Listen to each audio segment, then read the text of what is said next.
नमस्कार दोस्तों, स्वागत है आपका स्टडी आईक्यू में। आज हम लोग एक बहुत ही इंटरेस्टिंग डिस्कशन करने वाले हैं। इंडिया और चाइना से जुड़ी हुई डिस्कशन होने वाली है।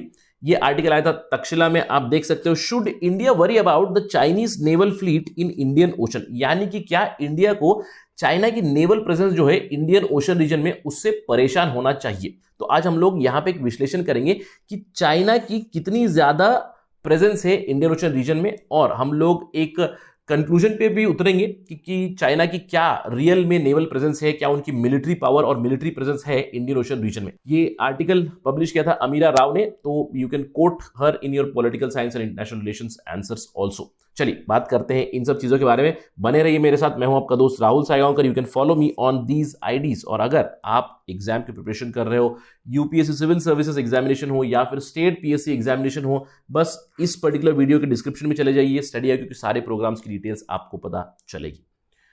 देखिए, पहले एक ऑब्जर्वेशन करते हैं। इंडियन ओशन रीजन जो है, this is the Indian ocean region, this has become very very important in the 21st century.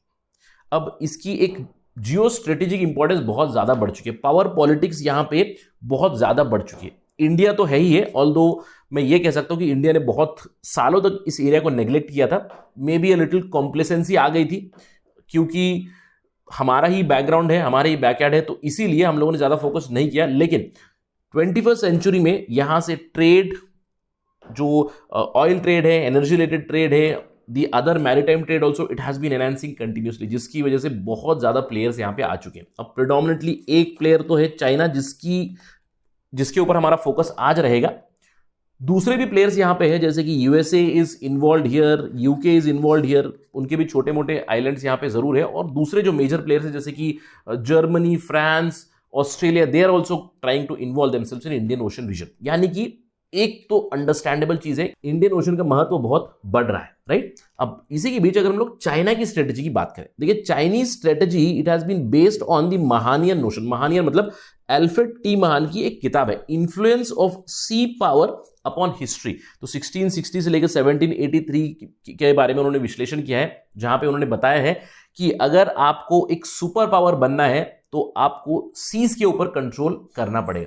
अब कहीं ना कहीं चाइना भी इसी स्ट्रेटेजी को फॉलो करता है। इनिशियली अगर हम लोग बात करें, देखिए काफी पीसफुल नेवल एक्सपेंशन की बातें करते हैं। जी जिनपिंग 2013 में जब वो आए थे, तो शुरुआती दौर पे उन्होंने भी नेवल एक्सपेंशन की बात की, लेकिन लेटर ऑन हम लोग थोड़ा सा अग्रेसिवनेस जरूर इनकी पॉलिसी में देख सकते हैं। तो 2015 में जी जिनपिंग ने अपनी नेवल स्ट्रैटेजी को उन्होंने ओपन किया। नेवल उनकी स्ट्रैटेजी या फिर डॉक्ट्रिन जो है, उसको उन्होंने क्या टाइटल दिया? उसको उन्होंने टाइटल दिया near sea defence and far sea protection. यानी कि अब सिंपल सा अंडरस्टैंडिंग ये है कि अगर ये चाइना है, तो चाइना के आसपास जो भी नियर सी है, जैसे कि येलो सी हो गया, साउथ चाइना सी हो गया, ईस्ट चाइना सी हो गया, आसपास के जो भी आइलैंड्स है, वहां पे नियर सी डिफेंस करेंगे। यानी कि अगर कोई वहां पे उनके इंटरेस्ट को खतरे में लाएगा तो उनके ऊपर अटैक भी हो सकता है, तो वो अपने इंटरेस्ट को पूरा डिफेंड करेंगे। और हम लोग ये क्लासिकली देख सकते हैं साउथ चाइना सी में, इजंट इट? आपने देखा ही होगा। लेकिन फार सी प्रोटेक्शन, यानी कि फार सीज में जो उनके इंटरेस्ट है, वहां पे वो लोग प्रोटेक्शन के पर्सपेक्टिव से देखेंगे। अब इस डॉक्ट्रिन को अगर आप देखोगे तो यहां पे अल्फ्रेड टी महान की आइडिया जरूर है, यानी कि नेवल सुप्रीमेसी के बारे में जरूर बात होती है। और यहां पे माओइस्ट पॉलिसी भी आपको जरूर दिखाई देती है, यानी कि पहले आप अपने रीजन को सेफगार्ड कीजिएगा, फिर धीरे धीरे से एक्सपैंड कीजिएगा।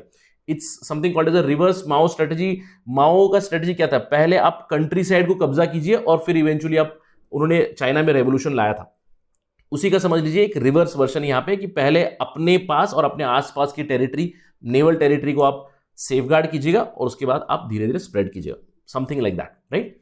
अब अगर हम लोग इस स्ट्रैटेजी के बारे में बात करेंगे, उनकी इंडियन ओशन रीजन में धीरे धीरे से स्टेक काफी बढ़ रही है। अब ये काफी क्यूरियस केस है इंडियन ओशन रीजन का, यानी कि does it come as a near sea और a far sea? Indian Ocean is neither a near sea nor a far sea, क्योंकि इंडियन ओशन रीजन कुछ बीच वाला एरिया आ जाता है। और अगर हम लोग 21st सेंचुरी से बात करें, तो चाइना के यहां पे बहुत ज्यादा स्टेक्स बढ़ रहे हैं। जैसे कि मैंने आपको बताया, Indian ocean region, it has gained a lot of importance, specially with respect to the trade. 80% of the oil trade it passes through the Indian ocean region. 95% of China's trade, specially towards the Middle East, Africa and Europe, it passes through Indian ocean region itself. तो यहां पे इनके stakes बहुत ज्यादा बढ़ रहे हैं। Although China ने हमेशा यही कहा है, उनके जो भी व्हाइट पेपर्स वगैरह आए हैं या फिर उनकी जो डॉक्ट्रिन आप देखें तो वहां पे वो बात करते हैं about peaceful rise, right, safe naval peaceful rise. तो यहां पे भी उन्होंने कुछ सिमिलर थीम्स ही बताए। उनकी स्ट्रैटेजी क्या रही है, protection of their overseas energy routes, their investments and development of blue water capabilities. यानी कि वो लोग मोस्टली विथ रेस्पेक्ट टू हम लोग कह सकते हैं कि trade related, money related aspect से वो लोग डेवलप करने की बातें कर रहे थे शुरुआती दौर में। लेकिन जैसे जैसे स्टेक्स बढ़ना शुरू हुए वैसे हम लोग देख सकते हैं कि जो पीपल्स लिबरेशन आर्मी, उनकी नेवी है, वो काफी मॉडर्नाइज कर रही है इंडियन ओशन रीजन में। ऑल्दो मैं यहां पे आपको एग्जैक्ट नंबर्स तो नहीं बताऊंगा कितने वॉरशिप है एटसेट्रा, लेकिन कंपीट जरूर कर रहे हैं इंडिया के साथ। वो इंडियन ओशन रीजन में भी उनकी शिप बिल्डिंग कैपेबिलिटी काफी बढ़ चुकी है। एयरक्राफ्ट कैरियर्स वो लोग लाए हैं, इंडियन ओशन रीजन में भी आ चुके हैं।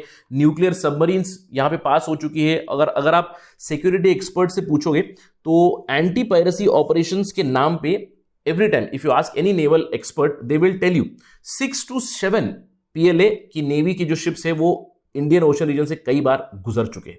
This means they have enhanced there capabilities for sure. अब सवाल ये उठता है, क्या वो लोग मिलिट्री पर्सपेक्टिव से उनकी कैपेबिलिटी बढ़ा चुके हैं कि नहीं? क्योंकि अगर आप ये मैप देखोगे, Chinese initiatives in Indian ocean region, हम लोगों ने बहुत बार बात की है the string of pearls theory की।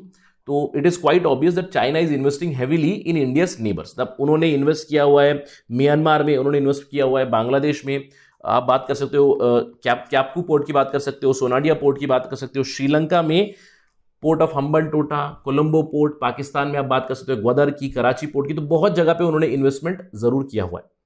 लेकिन अगर सवाल उठाएंगे फ्रॉम मिलिट्री पर्सपेक्टिव, अब इन जगहों में से कितनी जगह पे चाइना की मिलिट्री प्रेजेंस है, यानी कि नेवल प्रेजेंस है? यहां पे आप एक जगह ढूंढ सकते हो, वो है जिबूती नेवल बेस, जो यहां पे आता है near the gulf of Aden. इसके अलावा not even in Gwadar port, जहां पे हम लोग ये कहते हैं कि चाइना और पाकिस्तान ऑल वेदर फ्रेंड्स है, ग्वादर पोर्ट में भी अब तक मिलिटराइजेशन नहीं हुआ है कंप्लीटली। इनिशियल स्टेजेस में है जरूर। तो इन सब चीजों से हमें क्या समझ में आता है? अगर हम लोग देखें अमीरा राव की ideas, she says we can take out 4 pointers regarding naval presence of China in Indian ocean region. सबसे पहली चीज है कि जिबूती को छोड़कर, जिबूती में केवल आपका एक परमानेंट बेस है चाइना का, उसके अलावा कहीं और इंडियन ओशन रीजन में उनका मिलिटरिस्टिक बेस नहीं है। ऑल्दो शुरुआती बातचीत जरूर चल रही है ग्वादर पोर्ट के बारे में, हम्बनटोटा के बारे में, लेकिन अभी तक वो प्लान्स मटेरियलाइज नहीं हुए, यानी कि शुरुआती स्टेजेस में है। इनफैक्ट ग्वादर पोर्ट की प्रॉब्लम्स के बारे में हम लोग बात कर चुके हैं।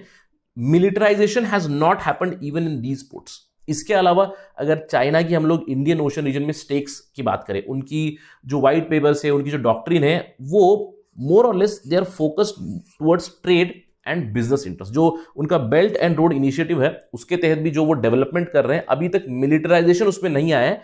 तो स्ट्रिक्टली इकोनॉमिक और कमर्शियल इंटरेस्ट से उनके डेवलपमेंट जरूर हुए इंडियन ओशन रीजन में। साथ ही साथ चाइना अगर मिलिटराइजेशन करने की कोशिश भी करेगा तो उनकी जो so called infamous dead trap diplomacy है, उसके बारे में बहुत से लोगों को पता चल रहा है। ऑल्दो अभी हम लोग कह सकते हैं Sri Lanka and Pakistan they are right now ignoring this particular pointer, but बहुत से दूसरे देश हैं जिनको ऑलरेडी पता चल चुका है चाइना की डेड ट्रैप डिप्लोमेसी के बारे में, जिसके चलते आगे चल के भी हम लोग ये अंदेशा लगा सकते हैं कि इंडियन ओशन रीजन में China's naval presence would not be too much enhanced from the militaristic perspective. Yes, जैसे कि मैंने आपको बताया कि बहुत सारे इंडियन नेवल एक्सपर्ट जरूर बताते हैं कि जब भी चाइनीज शिप्स आते हैं, they come in groups 6 to 7 Chinese warships, they have passed multiple times through the Indian ocean region. But nonetheless जो हाइप की जाती है कि चाइना की बहुत ज्यादा नेवल प्रेजेंस है etcetera, Amira Rao says that it's not very true. Nonetheless India needs to be cautious, और जो हम लोग हमेशा कहते हैं कि इंडिया को अपने जो एफर्ट्स है इंडियन ओशन रीजन में कम से कम डबल, मैं कहता हूं क्वाड्रपल करने की जरूरत है। क्योंकि चाइना के साथ अगर कंपटीशन चल रहा है तो we need to develop that. Although India ने शुरू कर दिया है अपनी सागरमाला प्रोजेक्ट से, उन्होंने पोर्ट लेड डेवलपमेंट शुरू कर दी है। इसके अलावा इंडिया का अंडमान एंड निकोबार में there is a command, right, the naval command center there. Seychelles के साथ हमारी अंडरस्टैंडिंग है, मॉरिशियस, मेडागास्कर, बहुत से जगह पे इंडिया का भी थोड़ा सा दबदबा बढ़ रहा है जरूर। So India needs to be cautious, but right now according to Amira Rao, Chinese naval presence should not worry India too much. We should not be too much focused about that because China is still in the initial stages of its naval development or naval presence in Indian Ocean region. That's it from my side on this part of discussion. Thank you for watching. Jai Hind.